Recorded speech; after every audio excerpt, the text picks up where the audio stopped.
শুনছেন খালি কথা। এখানে শুধুমাত্র গল্প নয়, গল্পের মাধ্যমে শিক্ষাও দেওয়া হয়। জয় মা তারা, জয় মা তারা, জয় মা তারা। নমস্কার, আমি অনিকেশ বৈদ্য। আপনারা শুনছেন কালী কথা। এখানে শুধুমাত্র গল্প নয়, গল্পের মাধ্যমে শিক্ষাও দেওয়া হয়। প্রতি বৃহস্পতি এবং শনিবার শুনতে ভুলবেন না কালী কথা। আজকের কালী কথায় আপনাদেরকে শোনাবো এমন এক জায়গার ঘটনা, যে জায়গার ঘটনাটি আমাকে শেয়ার করেছে সে নিজে তার নাম বা তার নিজের পরিচয় দিতে অনিচ্ছুক। সে শুধু তার ঘটনাটা বলেছে এবং তাদের এলাকায় এই ঘটনাটা বহু পূর্বে ঘটত, এখন আর ঘটে না। সে শুনেই আমাকে এই ঘটনাটা পাঠিয়েছে। তার ঠাম্মা বা দাদুর মুখ থেকে ঘটনাটা শুনেছিল ছোটবেলায়। ঘটনাটা হলো উত্তর 24 পরগনা কালীনগরের ঘটনা।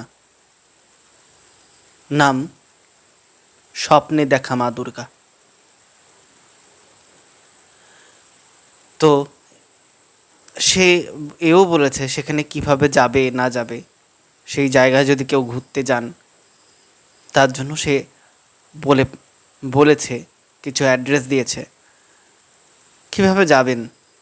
হাসনাবাদ লোকাল ধরবেন শিয়ালদার থেকে, ধরে বারাসাতে নামবেন না।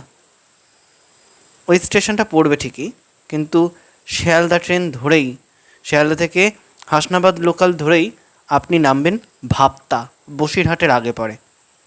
সেখানে নামলেন, নেমে বাস ধরবেন, ধরে নামবেন ন্যাজাট। ন্যাজাটের এপারে আছে খেয়া এবং তার ওপারে আছে খেয়া, সেই ওপারটাই হচ্ছে কালীনগর। এখানে সন্দেশখালি দুভাগ, 1 নম্বর সন্দেশখালি যেটা ন্যাজাট, আর সেকেন্ড যেটা সন্দেশখালি সেটা পরে ওপারে পড়ছে। কালীনগরের ওপাশেও 2 সন্দেশখালিটা পড়ছে।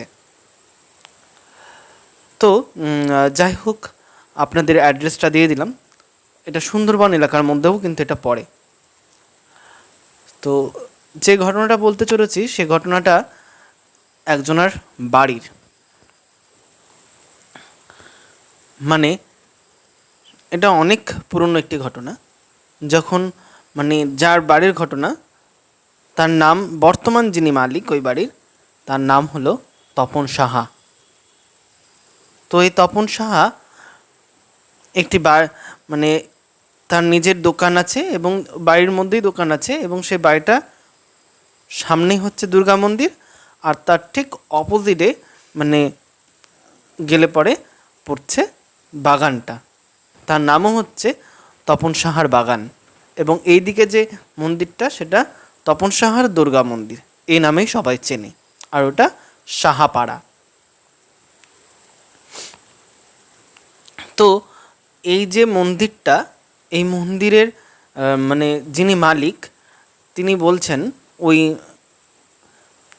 নাতিকে এরকম বলছে যে, জানিস একটা সময় যে পুকুরটা ওখানে আছে, ওই পুকুরের পাশে আবার মনসা দেবীর মন্দিরও আছে। তো ওই মনসা দেবীর পুজোর জন্য বা দুর্গা পুজোর জন্য একটা সময় ওই পুকুর থেকে কাঁসার থালা বাসন উঠত।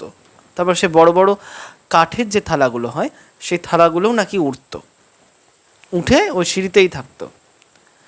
সকালবেলায় ভোরবেলায় যদি কেউ গিয়ে দেখতো তো সেটা পেত, এরকম ছিল, দেখতে পেত।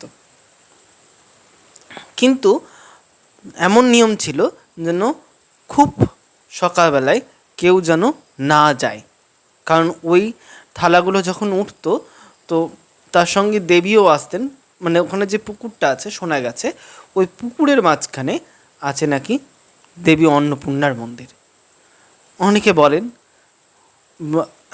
অনেকে দেখেওছেন দেবী অন্নপূর্ণার মন্দির আছে। মানে সে যখন ওঠে ওখান থেকে একটা মানে যিনি দেখেছেন তিনি বলছেন মানে এরপর থেকে সেইটা আর হয় না।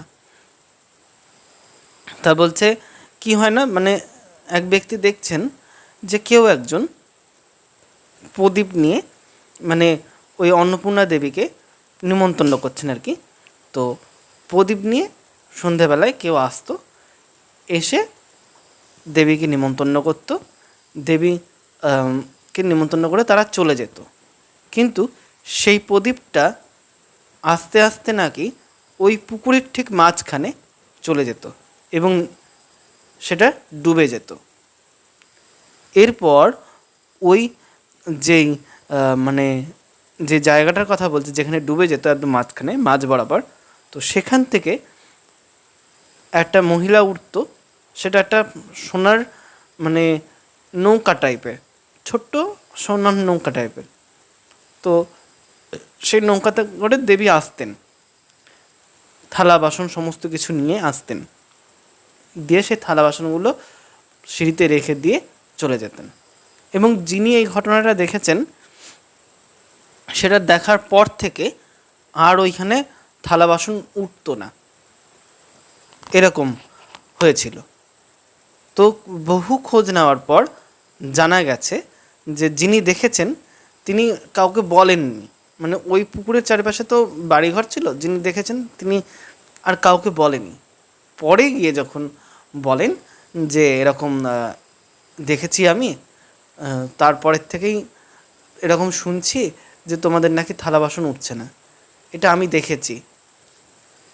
তো দেবী এই মাহাত্ম্য বা এই ঘটনাটি তপন সাহাকে স্বপ্নাদেশ দেয় যে অমুক জায়গায় যা, অমুক জায়গায় গিয়ে জিজ্ঞেস কর যে এরকম ঘটনা সে আমাকে দেখতে পেয়েছে, আর আমি তোদের ওখানে আর যাব না, আর আমি থালা বাসনও পাঠাবো না।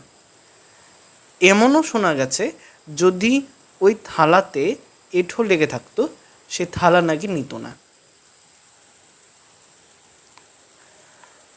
এছাড়া যে মন্দিরটা আছে সে মন্দিরের দেবীও খুব জাগ্রত। শোনা গেছে সেই দেবী একদিন তপন সাহাকে স্বপ্নাদেশ দিচ্ছে যে তুই যতই যাই হোক না কেন তুই আমার পূজা করে যাবি। বলছে কেন? বলছে না, তুই আমাকে পুজো করবি, কিন্তু সেটা আমাকে মা ভেবে নয়, মেয়ে ভেবে, নিজের সন্তান ভেবে আমাকে পুজো করবি। আর তোকে আমি কেন বাচ্চা কাচ্চা দিচ্ছি না জানিস? তো তখন বলছে কেন দিচ্ছেন না? তখন বলছে তুই বাচ্চা কাচ্চা পেলে পরে তুই তখন আর তোর আমার প্রতি আর ভক্তি থাকবে না, ওই জন্য আমি আর তোকে সন্তান দিচ্ছি না। আমি তোর ঘরের সন্তান বা মেয়ে হয়েই থাকতে চাই। আমি আমার 4টে সন্তানকে নিয়ে আমি আমার বাপের বাড়ি আসব, এটা হচ্ছে আমার বাপের বাড়ি। তো এই হলো মায়ের গল্প। দেখুন, দেবী অন্নপূর্ণা, মা দুর্গা এবং মা মনসা যেই নামেই তাকে ডাকি না কেন সেই মা কিন্তু একজনাই। তো যাই হোক, এই জায়গা থেকে ঘুরে আসতে পারেন, জায়গাটি খুবই সুন্দর। আজকের গল্পটি শুনে কেমন লাগলো তা জানাতে ভুলবেন না। জানাতে হলে আমার ইউটিউব চ্যানেলটি সাবস্ক্রাইব করুন, বেল আইকনটি ক্লিক করুন, এবং এরকম আরও যদি আপনারা গল্প শুনতে চান তাহলে আমাকে হোয়াটসঅ্যাপে আপনি আপনার নিজের ভয়েসে আমাকে রেকর্ড করে পাঠাতে পারেন, বা আপনি লিখে পাঠাতে পারেন, সেটা আমি পাঠ করে শোনাবো। এবং আপনি যদি শোনাতে চান আপনার গল্প, আমি তাহলে কলও করে নেব। আপনার শুধু ফোনটা আমার সাথে মানে ফোন নাম্বারটা আমাকে দেবেন জাস্ট। তো যাই হোক, আবারও বলছি আমার ইউটিউব চ্যানেলটি সাবস্ক্রাইব করবেন, বেল আইকনে ক্লিক করবেন এবং কমেন্ট, লাইক, শেয়ার করতে ভুলবেন না। জয় মা তারা, জয় মা তারা।